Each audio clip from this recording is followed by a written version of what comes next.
guys, it's Karina with Karina Loves to Plan. Welcome back to my channel.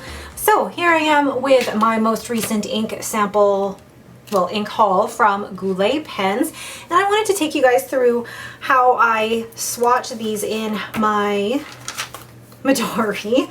So I'm gonna basically just do a video where I swatch these in this book as well as create the swatches in my little catalog here.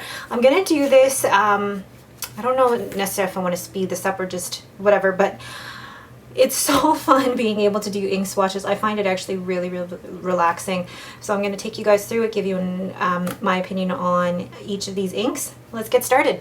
So you'll notice that some of my inks have pink ink spilled all over it because one of the inks, this one in particular, the Sailor Studio 237, basically leaked everywhere. Thankfully it didn't. It was the only one that leaked, but it got all over this Sailor Shikiori box. Now, this specific ink, this Sailor Shikiori Yozakura, I already have a sample of it, and it is actually this one here. It's one of my favorites. It's the one that I've used in my Vanishing Point Decimo, and I loved the ink so much that I bought its own bottle. So I won't be swatching that one, but I'll show you what the bottle looks like inside. Like, this is just like the Sailor bottles aren't huge by any means compared to, like, for example, the Pilot ink bottles. So they are kind of dear in terms of their price, but I just love the look of the bottle, the ink as well. I'm so excited to be able to ink this up. So I won't be doing a swatch of this one particularly, but I also wanted to explain why my inks look the way that they do. All right, let's move on to the actual ink samples. The first set of inks I will be swatching are from Sailor, and this particular one actually leaked in the whole package. So this Sailor ink is actually the Sailor Ink Studio 237, and it's this gorgeous kind of dusty pink that actually has great shading. And when you look at the ink closely, I feel like there's a little bit of sheen around the edges as well.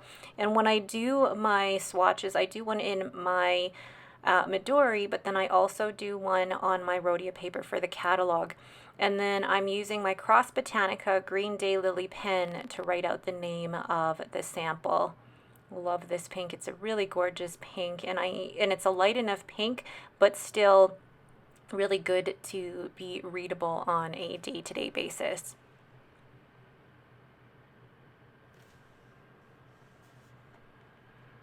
So now that it's dried a bit, I'm going to my next ink, which is actually a Sailor Ink Studio number 264, and it's kind of like this teal color, but it's a lighter teal. It always feels like these inks go a little bit lighter on the Midori paper, but then when you add a little bit more and do the shading, you can really see the shading characteristics of this particular ink, and then putting it down on the Rhodia paper as well.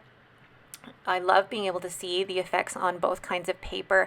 And then again, I go ahead and write down the name, which is, again, Sailor Ink Studio 264.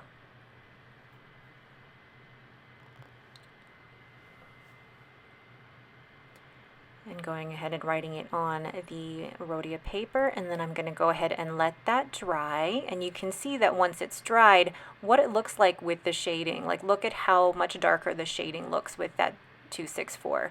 The next one is Sailor Ink Studio 224, and this one is such an interesting ink color, especially once it dries. It's got great shading characteristics. When you put it on the Rhodia paper, it looks almost bluish gray, but then once it dries and when you actually write with it, it's got this interesting kind of purpley blue green to it that I can't explain. I can't really call it blue or purple or green because it's such an interesting mix of all of them. I think this one actually might be my favorite. So look at the difference between when it's wet now to when it's dry. Look at the shading in that small little sample there. The next one I'm doing is Sailor Ink Studio 162, and this one kind of goes down similar as 224. It feels very light, so then I add another little swab here so that you can see the shading, but it's kind of like this green, like a darker green, but then has hints of purple in it as well. So it looks like it's very similar to 224, but when you put them right next to each other, you can really tell a difference that 224 is more teal, whereas 162 is more green, but they both have the hints of purple within them. I love these two so much. And then once I've written that, you'll be able to see the difference between the wet and the dry. You can kind of see it now, and the shading properties, I love this one so much. Then the next one that I am doing is the Sailor Manyo Kuzu. So this one is actually the darkest because it is a different collection from Sailor. So this is kind of a dark, almost, I don't want to call it burgundy, but almost like a wine, a red wine kind of color.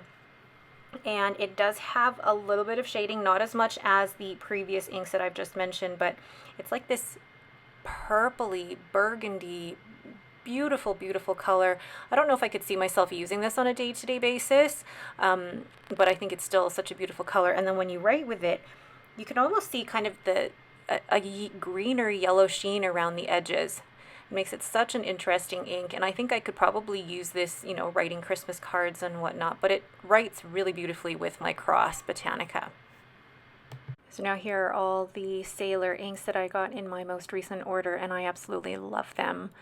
Moving on to the next page here. So these ones are, the one that I'm doing actually right now is a Herbon, not even a J Herbon, but a Herbon Rouille d'encre. I don't know if I'm saying that right at all, but when I saw it on the website, it looked kind of like a peachy pink, but when I put it down here, it almost looks brown. I don't know if it's the lighting or if it's my camera, but once it dries, it does look more peachy pink. Like peach is the only thing that I feel like I could describe it. I don't know how I really feel about this. I mean, the more that it dries, the more that it looks pink, especially in the Midori. But definitely not one of my favorites. I wanted to try it because of the color, but it's not necessarily what I expected.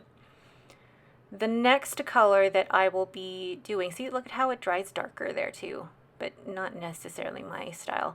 The next color is Robert Oster Sydney Lavender. I'm having a thing for pinks and purples lately, and this purple is actually, it feels more, there's like hints of gray in it, and it's got great shading properties. And when you know, put more than one layer down, I love the way that it shades. But I don't feel like there's any other colors in there other than the purple. If you're familiar with inks, you know what I mean. But it is a very beautiful purple, not one that I could see myself using every day, but I like having an option for a purple. So it definitely feels, like the name says, a Sydney Lavender. And you'll be able to tell a little bit of a difference with the shading once it actually does dry. You can already see it in the swatch, the different pooling of the swatch there on the left-hand side. The next color that I'm doing is a new brand that I've never tried before, which is Colorverse, and this is CMA. And this one went down very lightly, almost as light as the Sailor Ink Studio. And it's like a very light blue with a little bit of, I don't know, almost like grayish blue. I really like the color of it. And when it dries, you can already see it kind of drying on the left-hand side there, but look at the shading of that. I love that, and I think this one will become a favorite of mine. It did write really nicely with my Cross Botanica, so we'll see how it ends up writing with, you know, a finer nib in the future. The next one and the last one that I have here is Colorverse PSC, and this one is a gorgeous green color, and the shading of it, I love the shading. So for any artists out there, shading is actually such an important and great trait of a lot of inks, and I really love the way that this shaded, and I think this would be a great, I think even an everyday journaling ink for myself, because I think these write really, really well. I just want to know how they would react in all of my pens.